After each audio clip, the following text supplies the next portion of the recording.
सरल एआई क्या है? रिसर्च पेपर्स को सरल बहुभाषी कंटेंट में बदलने का एक नया टूल। विज्ञान और प्रौद्योगिकी मंत्री जितेंद्र सिंह ने घोषणा की कि राष्ट्रीय अनुसंधान फाउंडेशन ANRF सरल एआई नामक एक एआई संचालित प्लेटफॉर्म विकसित कर रहा है। यह प्लेटफॉर्म जटिल शोध प्रकाशनों को 18 भारतीय भाषाओं में सरल और आसानी से समझ में आने वाली सोशल मीडिया सामग्री में बदलेगा। यह वैज्ञानिक नवाचार और आम जनता के बीच की खाई को पाटने में मदद करेगा। सरल एआई क्या है और यह कैसे काम करेगा?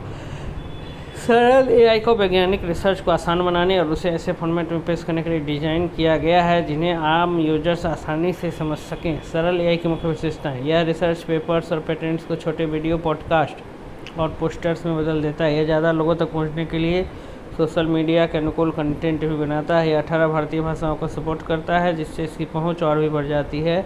यह व्यावहारिक इस्तेमाल के लिए बिजनेस ब्रीफ और प्रेजेंटेशन तैयार करता है। इसका मकसद ये पक्का करना है कि जटिल तकनीकी विकास को वे लोग भी समझ सकें इस क्षेत्र के विशेषज्ञ नहीं हैं और विज्ञान को ज़्यादा प्रासंगिक और असरदार बनाया जा सके।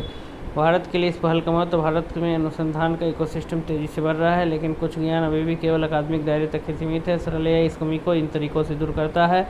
नागरिकों के बीच वैज्ञानिक जागरूकता को बढ़ावा देकर, अनुसंधान के साथ जनता की भागीदारी को बढ़ाकर, साथ ही साथ साक्ष्य आधारित निर्णय लेने में सहायता करके और नवाचार आधारित विकास को प्रोत्साहित करके। ANRF का मिशन उच्च प्रभाव वाले अनुसंधान को बढ़ावा देना।